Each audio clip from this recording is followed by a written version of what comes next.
மறக்காம இந்த சேனலை சப்ஸ்கிரைப் பண்ணுங்க, பக்கத்தில் இருக்கிற பெல் பட்டனை கிளிக் பண்ணுங்க.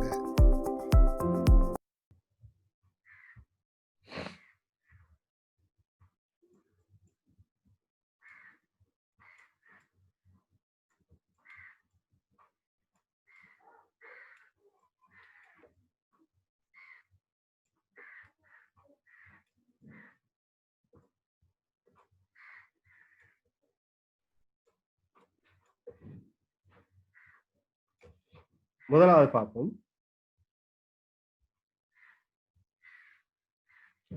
இப்ப உங்களுக்கு தெரியும்,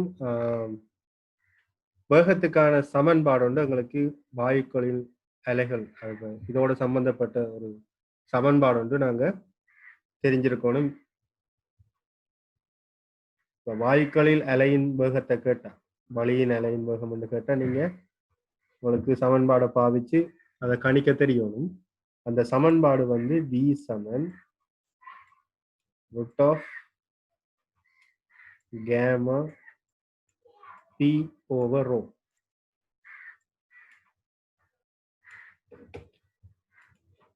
இங்க கேமான்னு சொல்றது வந்து மூலர் தன்வெப்ப கொள்ளளவு விகிதம்.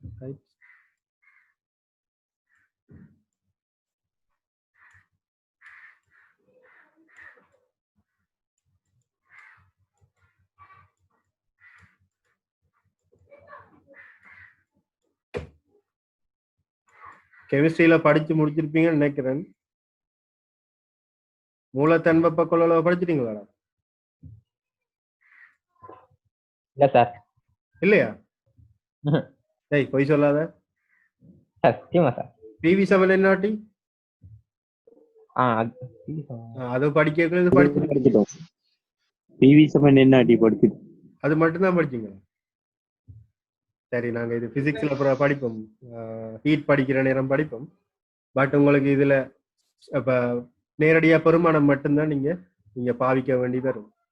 சரி, அப்ப அந்த கேமான்னு சொன்னா என்னன்னு சொல்லி தெரிஞ்சு வச்சிருங்க. மூலர் தன்வெப்ப கொள்ளளவுகளின் விகிதம்.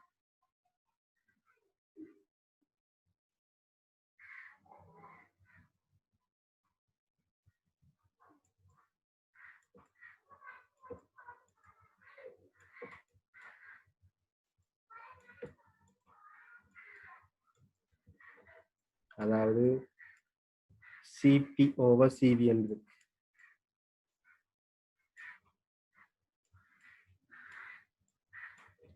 அடுத்தது பி என்றது அமுக்கமா இருக்க போகுது, ரோன்றது அடர்த்தி.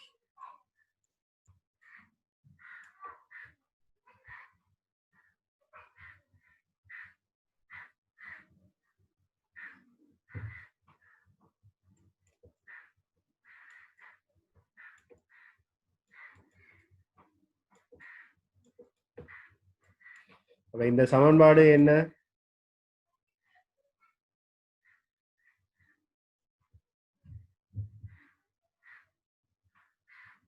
வழியில வந்து ஒளியின் வேகத்தை துணிகிறதுக்குரிய சமன்பாடு.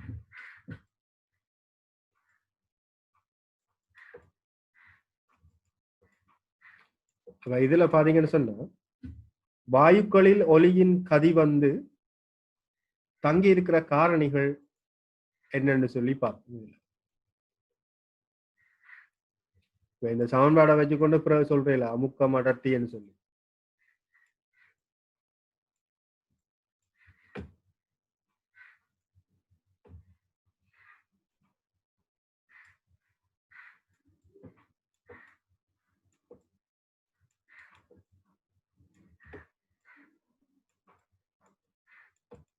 வாயுக்களில்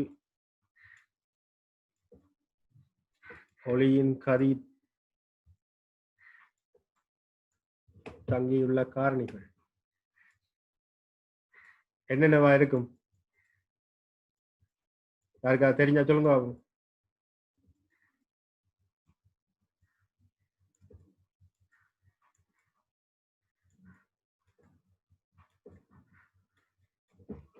துணிக்கைகள்.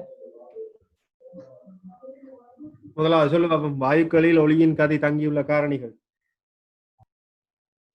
என்னென்னத்துல தங்கி இருக்கு? வெப்பநிலை ஒன்று வெப்பநிலை, வெப்ப வேற மூலர் திணிப்பு ரெண்டாவது மூலர் திணிப்பு மூலர் திணிவு. ம். மூலர் திணிவு என்றதை விட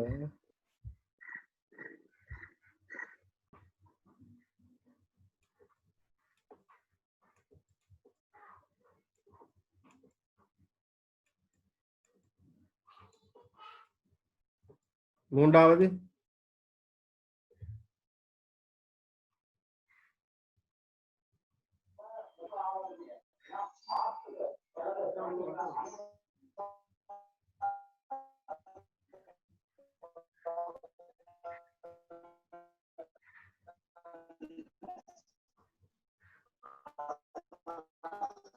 வெப்பநிலை சொல்லிட்டீங்க, மற்றது மூல திணிவு சொல்லிட்டீங்க, மூன்றாவது ஒரு உண்மை.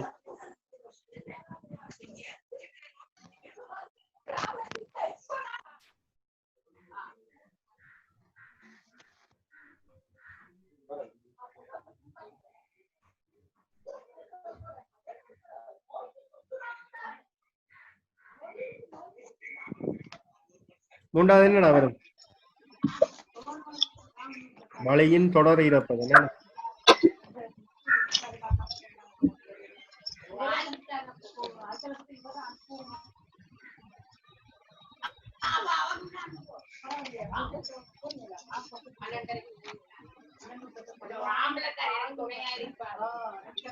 அடுத்தது நாலாவது.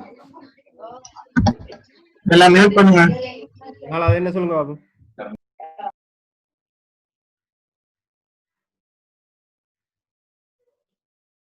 இங்க வந்து காற்றினுடைய காற்றும் வந்து இங்க என்ன செய்ய போகுது?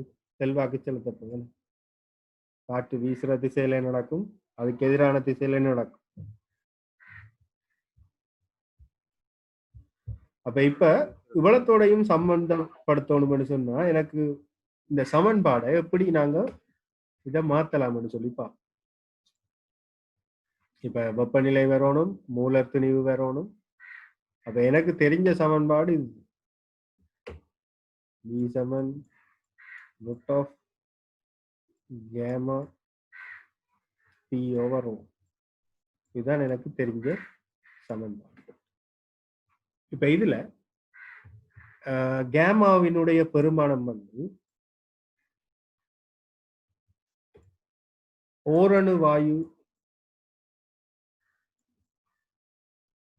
வாயுக்களுக்கு கேமாவினுடைய பெருமானம் வந்து என்ன பெருமானம்? 1.67 5/3.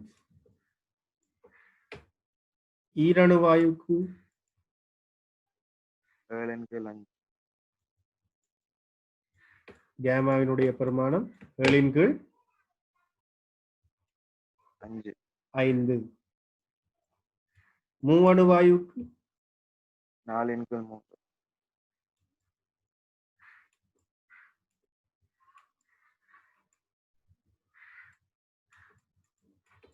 4/3.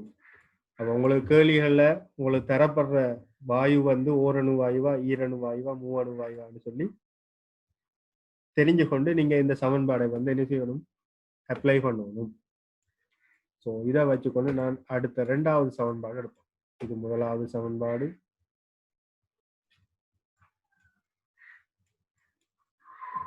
இதுல இருந்து 2வது சமன்பாடு எடுப்பேன்.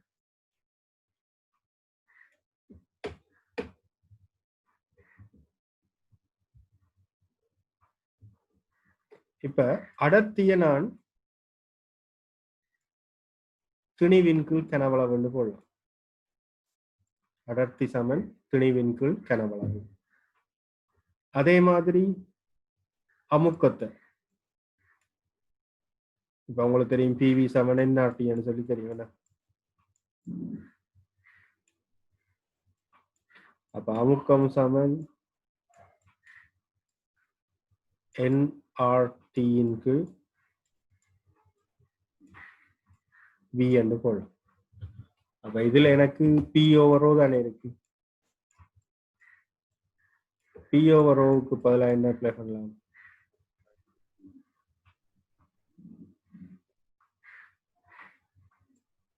NRT sorry NRT over M வந்து வரும் என்ன?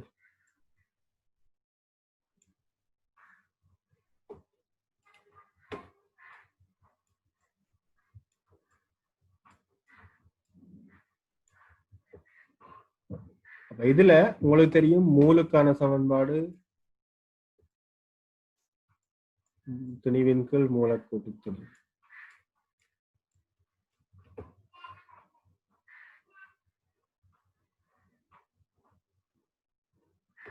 அப்ப இதுல n over mக்கு பதிலா என்ன போடலாம்? 1 over capital M போடலாம். இங்க கேபிட்டல் M தான் என்னது? மூலக்கூட்டு துணைவா இருக்க போகுது. அப்ப இதுல v, இங்க v என்றது வெலாசிட்டி. உங்களுக்கு இதுல குழப்பமா இருந்தா நீங்க இதை v நோட் வந்து போடுங்க. இது கனவு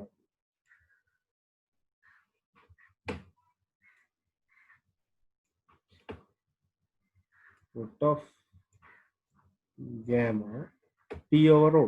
So p over o க்கு பதிலா nRT over m போடலாம். இந்த nRT over m இதுல n over m க்கு பதிலா 1 over m போடலாம். ஆகவே gamma RT over m. அப்ப இதுல இருந்து உங்களுக்கு தெரியுது பாருங்க, இங்க கேமான்றது ஒரு மாறிலி, இது வந்து அகில வாயு மாறிலி கேபிட்டல் ஆர், அதுவும் ஒரு பெருமானம் மாறாது. அப்ப இங்க வெப்பநிலையிலையும் மூலக்கூட்டு திணிவிலையும் தான் இந்த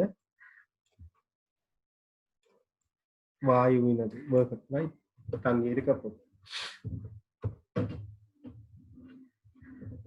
அப்ப இது ரெண்டாவது சமன்பாடு E7 root of gamma RT over M. அப்ப இங்க உங்களுக்கு சில கண்டிஷன் தரலாம். சில கணக்குகள்ல வெப்பநிலை மாறாதுள்ள போதுன்னு சொல்லி தந்தா நீங்க என்ன செய்யலாம்? V propose inversely propose, அதாவது நேர்மாறு விகித சமன்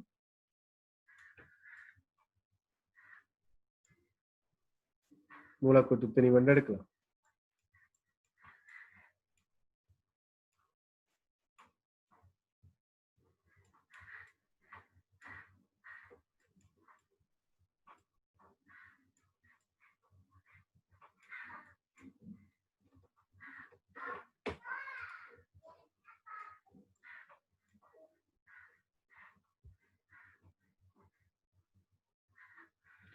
அதே மாதிரி குறித்த ஒரு வாயுவுக்கு என்று தந்தா, குறித்த ஒரு வாயுவுக்கு வெவ்வேறு வெப்பநிலைகள்ல வந்து வரும்போது V proportion to root of T. அதாவது V வெப்பம் proportional to T ஆ இருக்கு. இது வந்து என்ன சொல்லுங்க, குறித்த ஒரு வாயு.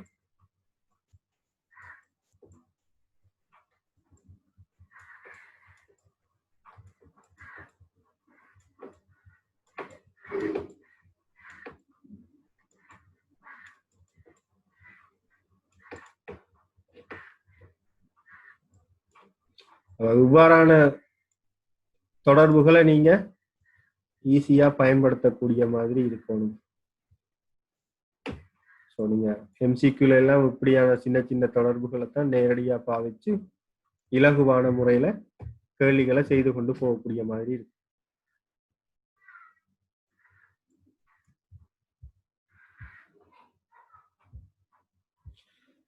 இப்ப நீங்க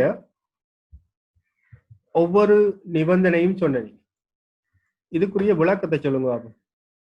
வெப்பநிலையில எப்படி இந்த வெப்பநிலை அதிகரிக்கிற நேரம் வேகம் என்ன செய்யும்? அதிகரிக்குமா குறையுமா? வாயுக்களில் ஒளியின் கதி வந்து வெப்பநிலையோட அதிகரிக்குமா குறையுமா? அதிகரிக்கும். அதிகரிக்கும். ஏனென்றா நாங்க பார்த்துட்டோம் நேர் விகித சமன் V proportional to root of T. அப்ப வெப்பநிலை அதிகரிக்கிற நேரம் என்ன நடக்க போகுதுண்டா, வளியில் ஒளியின் வேகம் வந்து அதிகரிக்கும். இங்க நீங்க போட போற இந்த வெப்பநிலை வந்து தனி வெப்பநிலையா இல்லாட்டி சாதாரண இதா? தனி வெப்பநிலை. தனி வெப்பநிலை. ஏன்னா அப்ப நீங்க பிறவினைக்குள்ள கவனமா இருக்கணும். நீங்க அங்க போடுறது வந்து கேபிட்டல் T என்றது வந்து தனி வெப்பநிலை. அதைத்தான் நீங்க பிரதியிட வேண்டி இருக்கும். அடுத்த பார்ப்போம். அதே மாதிரி மூலர் திணிவை நாங்க தனியா பிரிச்சு சொல்லாம என்ன சொல்லலாம்னா, இந்த மூலர் திணிவை வந்து இந்த வழியின் தொடர் ஈரப்பதனுக்குள்ள கொண்டு வரும். சரியா? மூலர் திணிவை தனியா சொல்லலாம். ஓகே, தனியா சொல்றதாலையும் பிரச்சனை இல்லை. மூலர் திணிவு அதிகரிச்சா என்ன நடக்கும்? வேகம் கூடுமா குறையும்? குறையும். அப்ப அதையும் நீங்க ஞாபகம் வச்சிருங்க. இதை வந்து நான் அதாவது வழியின் தொடர் ஈரப்பதனோட சம்பந்தப்படுற விஷயமா நான் சொல்ல போறேன்னு சொன்னேன். உங்களுக்கு தெரியணும், ஒரு உலர்ந்த வழியிலும் பார்க்க ஈரலிப்பான வழியில தான் வழியின் ஒளியின் வேகம் வந்து என்னவா இருக்க போகுது? கூடவா இருக்குமா குறைவா இருக்கு?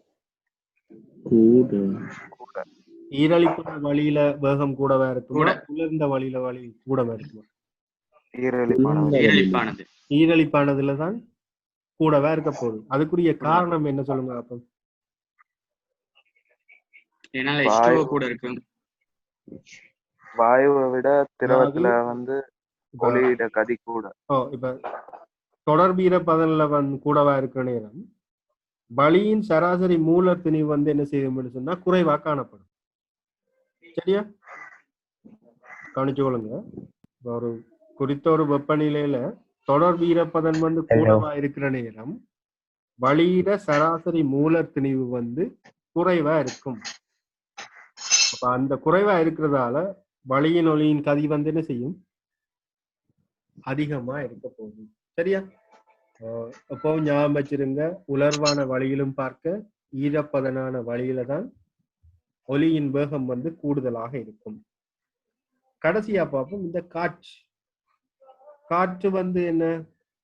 உங்களுக்கு தெரியும், இப்ப காற்று வந்து தான் அசைகிறதன் மூலம் வந்து ஒளியலைகளை வந்து என்ன செய்யும்?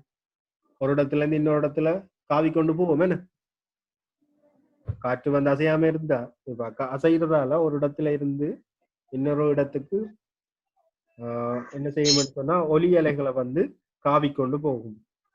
இப்ப இதுல பாத்தீங்கன்னா காற்று வீசுற திசையில ஒளியின் கதி வந்து அதிகமா இருக்கும். சரியா?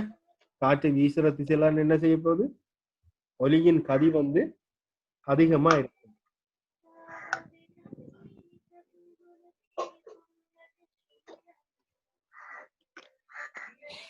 இப்ப காற்று வீசுற திசையில அதிகமா இருந்தாலும் இதுல நீங்க கவனிக்கணும் என்னன்னு சொன்னா, இப்ப உயரமான இடத்துல காற்று, ஒரு இடத்தை எடுத்தோம்னு சொன்னா உயரமான இடம் தாழ்வான இடம் வந்து இருக்க போகுது. அப்படி பாக்குற நேரம் எங்களுக்கு தாழ்வான அதாவது மேல உள்ள காற்றிலும் பார்க்க கீழே உள்ள காற்று, அதாவது அடியில உள்ள காற்றுல தான் எங்களுக்கு வேகம் வந்து உயர்வா காணப்பட போகுது. இதை வேணுமென்றா உங்களுக்கு நான் ஒரு படத்துல கிரி காட்டலாம்.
இதுதான் ஒலி முதல் என்று வைப்போம்.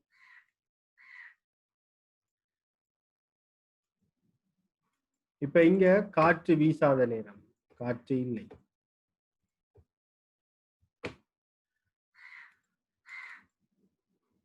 காற்று இல்லாத நேரம் என்ன செய்யும்னு சொன்னா எல்லா பக்கமும் சீரா வந்து இங்க இதனுடைய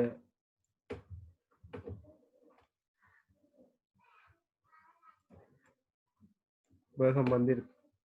இப்ப காற்று வீசுற நேரம், இப்ப இந்த பக்கம் தான் காற்று வீசுன்னு வச்சா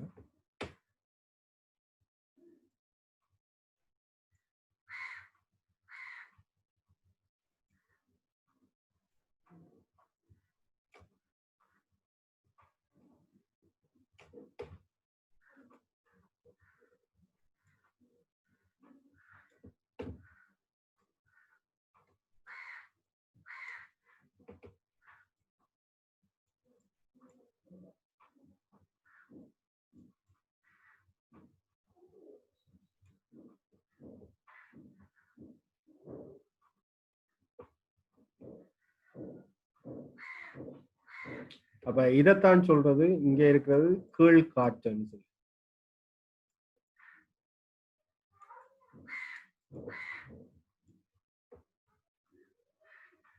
இது மேல் காற்று.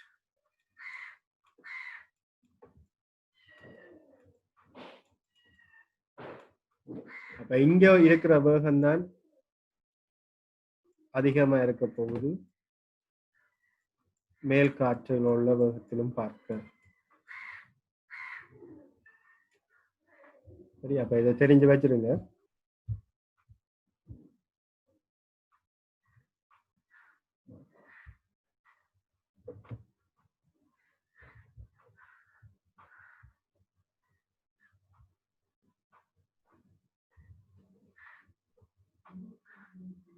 சார் அது என்ன சார் மேல் காற்று கீழ் காற்றுன்னா? இதுல இப்படி அடிக்க இப்ப காற்று இந்த பக்கம் வீசுற நேரம் இந்த ஒரு பக்கமா இந்த என்ன செய்ய போகுது, இந்த அலை வந்து இப்படி போகுது, அலைமுகம் போகுது. அப்ப இங்க இருக்கிற புள்ளிகளை வச்சு நீங்க காட்டுற நேரம் இந்த திசை வந்து இது இங்க பாத்தீங்கன்னா கீழ் நோக்கி வர மாதிரி இருக்கு. இந்த புள்ளிகளை நீ நினைச்சு பாத்தீங்கன்னா இந்த புள்ளிகள் வந்து மேல் நோக்கி அசைகிற மாதிரி இருக்கு. இத மேல் காற்று, இத கீழ் காற்றுன்னு சொல்லி சொல்லுவோம். அது ஏன் சார் காற்றுன்னு சொல்றாங்க? அந்த சவுண்ட் தானே சார், சவுண்ட் வேவ்ஸ் தானே அது. அது அந்த வேர்ட் அப்படி கொடுக்குறாங்களா, பாவிக்கிறாங்க. சரி, ஓகே. அதாவது இந்த V1 அந்த கீழ் காற்றுங்கிற அந்த சவுண்ட் வந்து மேல போகிறதுக்கான தடை கூடாது அந்த இடத்துல. விளங்கல?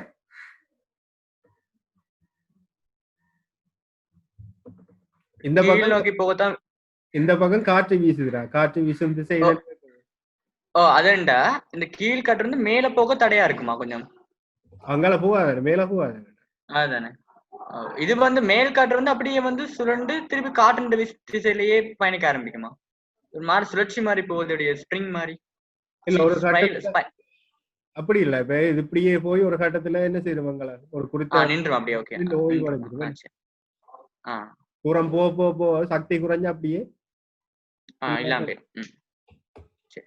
சரி, அப்ப வழியில் ஒலியின் வேகம் தங்கியுள்ள காரணிகள் என்னென்னு சொல்லி தெரியும். இனி எம்சிக்யூல உங்களுக்கு என்ன கேட்பாங்க, கூற்று கேள்விகளா கேட்பாங்க. ஸோ எப்படி கேட்டாலும் நீங்க கன்ஃபியூஸ் ஆகாம ஒழுங்கா சொல்ல தெரியும். சரியா?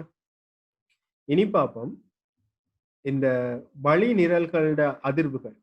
ஒரு முனை மூடிய குழாய், இருமுனை மூடிய குழாயில எப்படி ஒரு முனை மூடிய குழாய், இருமுனை திறந்த குழாய்கள்ல எப்படி பரிவுகள் நடக்குதுன்னு சொல்லி பார்ப்போம். முதலாவது பார்ப்போம் ஒரு முனை மூடிய குழாய்.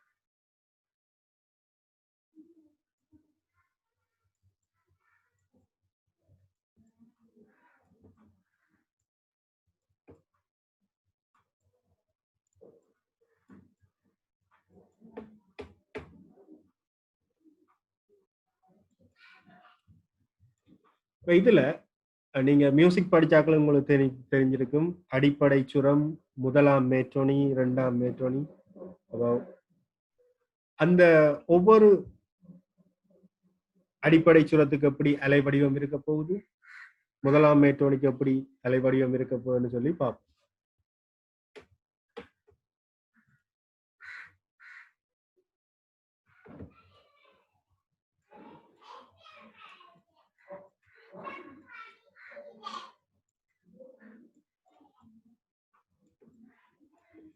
அடிப்படை சுரம் இதை நாங்க முதலாம் இசைச்சுரம் என்று சொல்லி சொல்லுவோம்.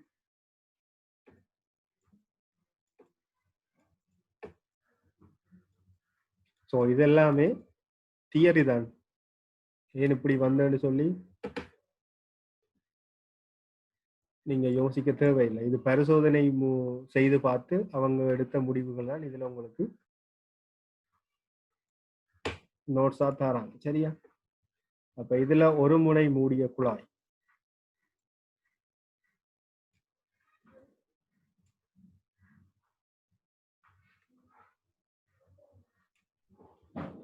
இப்ப இதுல என்ன நடக்க போகுதுன்னு சொன்னா, நீங்க இசைக்கவரை அதிர செய்து இந்த திறந்த குழாயினது வாயில வந்து நீங்க கிடையா பிடிக்கிற நேரம் இங்க என்ன நடக்க போகுது, இங்க வழிநிரல்கள் அதிர்றதால அங்க நிலையான அலைகள் தோற்றுவிக்கப்பட போகுது. இந்த நிலையான அலைகள் தோற்றுவிக்கப்படுற நேரம் அடிப்படை சுரத்துக்கான அலை வடிவம் வந்து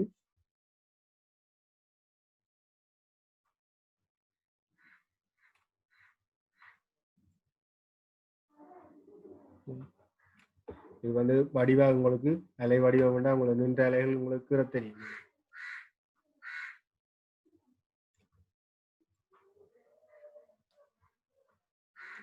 அப்ப இதுல உருவாக போறது முதலாவது இவ்வளவு.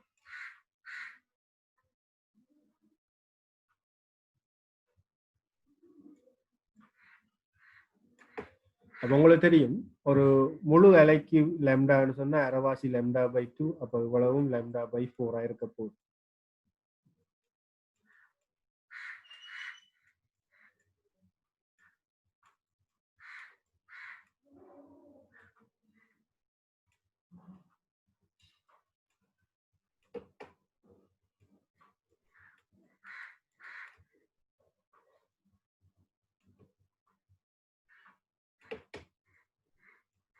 ஸோ இதை நீங்க மைண்ட்ல வச்சுக்கொண்டு கீரை பழகினீங்கன்னு சொன்னா சரி. அப்ப இதுல பாத்தீங்கன்னு சொன்னா திறந்த முனையில உருவாக போறது வந்து முரண் கணுவா இருக்கும். மூடின முனையில உருவாக போறது கணுவா இருக்கும். அப்ப இந்த இடத்துல கணு உருவாகும், இந்த இடத்துல முரண் கணு உருவாக போகும்.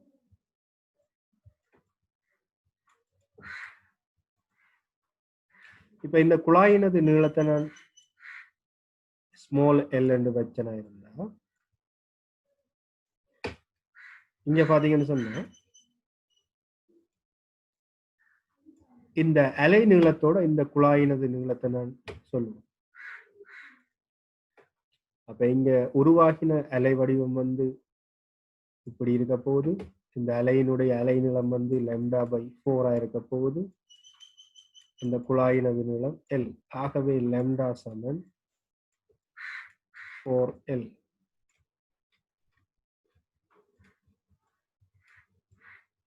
இப்ப உங்களுக்கு வேகத்துக்கான சமன்பாடு தெரியும், v சமன் f λ. அப்ப நான் அடிப்படை சுரம் என்றதால இப்ப நான் என்ன செய்ய போறேன்னா இதை f0 என்று வச்சிருக்க போறேன். v/λ. அப்ப இங்க λ 1/λவுக்கான பெருமானத்தை நான் குழாயினது நீளத்துல போட போறேன்னா 1/4L. இப்ப வேகம் வந்து v. ஆகவே f0 வந்து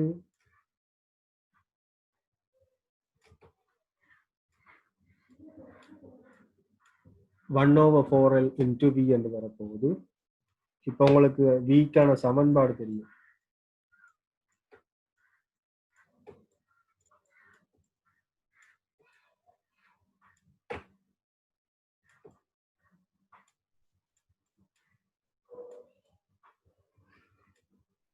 நான் அந்த பரிசோதனை செய்யக்குள்ள சொன்னா சூழல் வெப்பநிலையை வந்து மாறாம வச்சு செய்யணும்.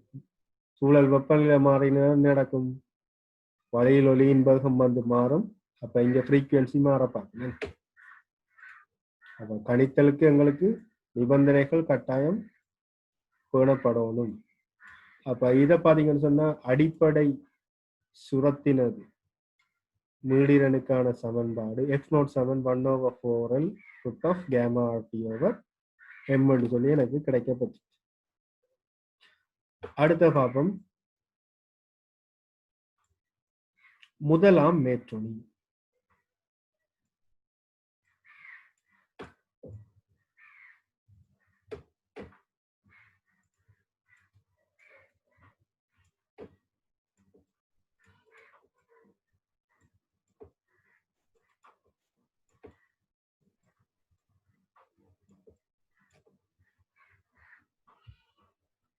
முதலாம் மேற்றொணி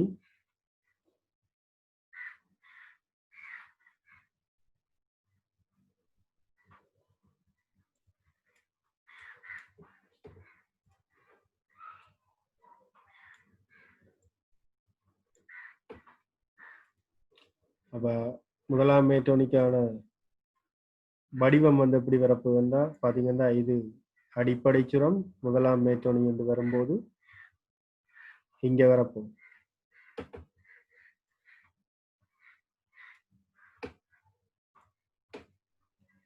அப்பவும் திறந்த முனையில உருவாக்கப்படுறது வந்து முரண் கணுவா இருக்கும். அப்ப அதுக்கேற்ற மாதிரி அலை வடிவத்தை கூறுவோம்.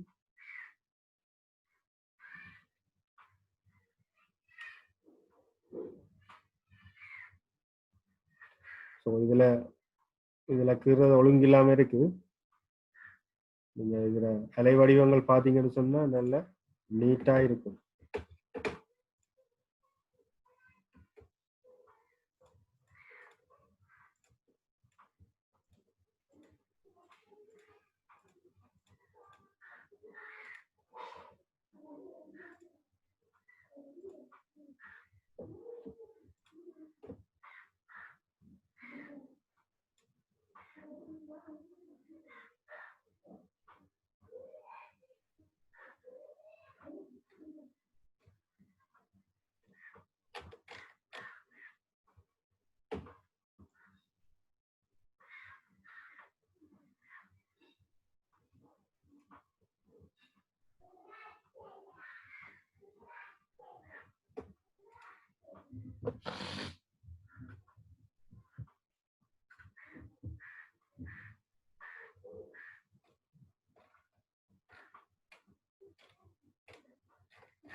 ஸோ இப்போ இதில் அலைநீளத்தை நீங்கள் எழுத போனீங்கன்னா இவ்வளவும் λ/2 ப்ளஸ் λ/4 கூட்டுப்பட்டா 3 λ/4 வரப்போகுது.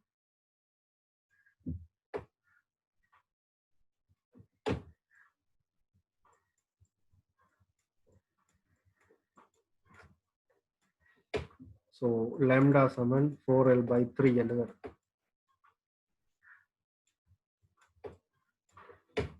E சமன் F λ ஸோ இது நீங்க விளங்கி வச்சு நிறுவ தெரியுமா இருந்தா நீங்க எந்த சந்தர்ப்பத்திலையும் நீங்க குழம்ப தேவை. இப்ப இதுல எஃப் முதலாமேட்டும் இதை நான் F1 போறேன். V over lambda.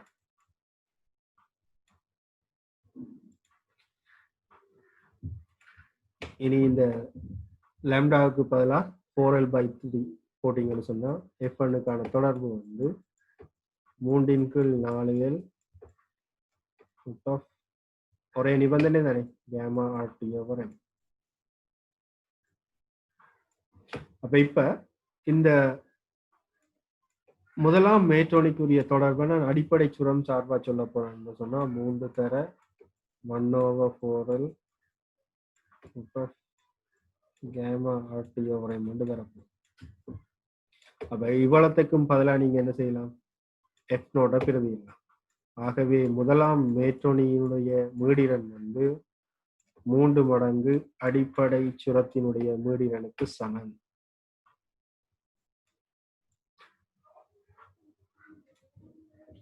அதே மாதிரி இரண்டாம் மேட்ரோனியினுடைய வடிவம் அப்படி வரும். நான் கூறுறதை விட ஒரு படத்துல ஹார்னா இன்னும் கிளியரா இருக்கு.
அப்ப இதுல இதுதான் அடிப்படை சுரம், முதலாம் மேட்ரோனி, இரண்டாம் மேட்ரோனி, மூன்றாம் மேட்ரோனி. அப்ப இதுல பாத்தீங்கன்னு சொன்னா இரண்டாம் மேட்ரோனியில பாத்தீங்கன்னு சொன்னா இந்த மொத்த நீளம் எல்ல எடுத்தா இங்க அலை நீளம் என்னவா இருக்க போகுது, இவ்வளவும் லாம்டாவா இருக்கும். லாம்டாவோட பிளஸ் λ/4 கூட்டுப்படுதும் என்றால் என்ன வரும், 5λ/4 வரப்போகுது. இதுல பாத்தீங்கன்னு சொன்னா இவ்வளவும் λ/2, இவ்வளவும் லாம்டா, ஸோ இவ்வளவும் 5λ/4.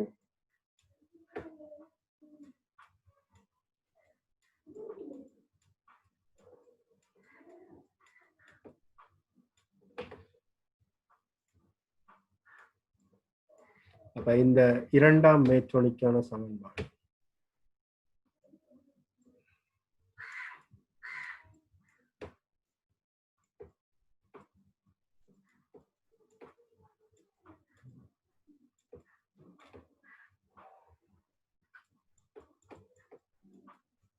F2 போடுறேன், இது லாம்டா. ஸோ F2 வந்து லாம்டாவுக்கு பதிலாக என்ன போடலாம், V over lambda என்ன. So V over lambda 1 over lambdaவுக்கு பதிலாக 5 over 4L into V என்று வரும். இப்போ இதுல இருந்து நீங்க பாத்தீங்கன்னு சொன்னா F2க்கான தொடர்பு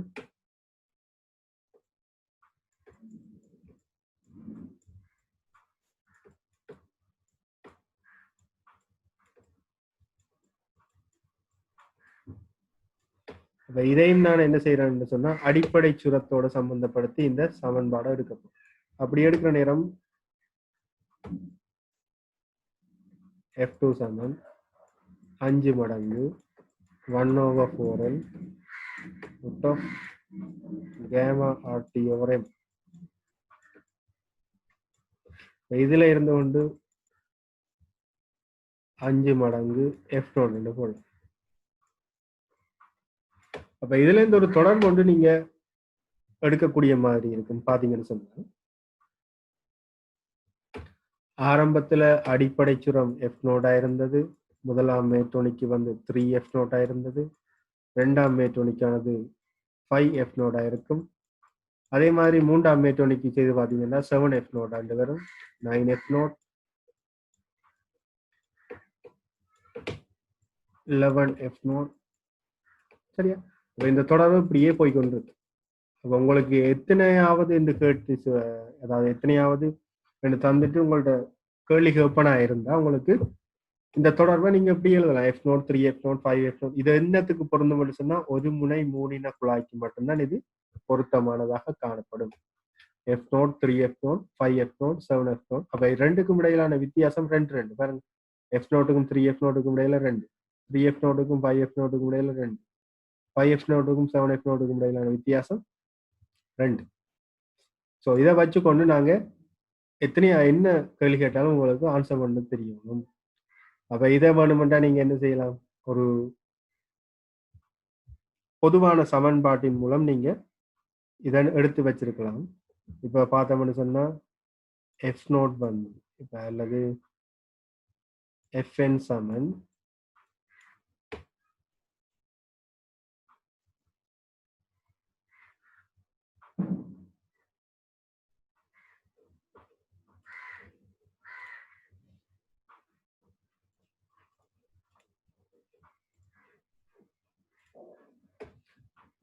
ஸோ இதோட நான் முடிக்கிறேன். இப்போ பொதுவான சமன்பாடு எடுப்போம். இதுல எஃப்என் வந்து 2n+1 என்ற ஒரு தொடர்பு எடுத்தோம்னு சொன்னா இப்ப எண்ணுக்கு வரக்கூடிய பெருமானங்கள் என் சமன், இப்போ எனக்கு இதுல என் சமன் 0 போட்டா எஃப் நோட் வரும். ஆகவே 0, 1, 2, 3, 4. அப்ப இந்த எண் எடுக்கிற பெருமானங்கள் வந்து இப்படி வரும் பாருங்க. எண்ணுக்கு பதில் 1 போட்டா 2, 2, 3, 3, 2 போட்டா 2, 4, 3, 5, 3 போட்டா 3, 2, 6, 3, 7. அப்ப எஃப்எனுக்கான மீடியனுக்கான பொதுவான ஒரு தொடர்பு வந்து இப்படி ஒரு சமன்பாட்டின் மூலம் நீங்க ஞாபகம் வச்சிருக்கலாம். ஸோ இதை ஞாபகம் வச்சுக்கிறோட இதை நீங்க நேரடியாகவே என்ன செய்யலாம்? ஞாபகம் வச்சிருக்கலாம். இப்ப இதுல கூடுதலா இப்ப இங்க 0 சொல்லி குறிப்பிடுறது வந்து அடிப்படை சுரம்.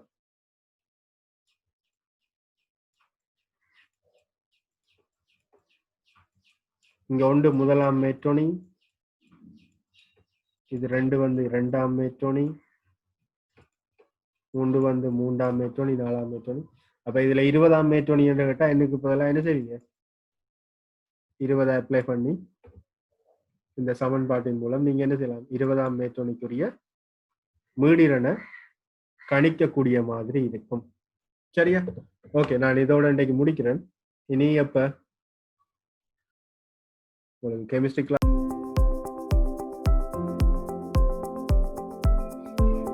மறக்காம இந்த சேனலை சப்ஸ்கிரைப் பண்ணுங்க, பக்கத்துல இருக்கிற பெல் பட்டனை கிளிக் பண்ணுங்க.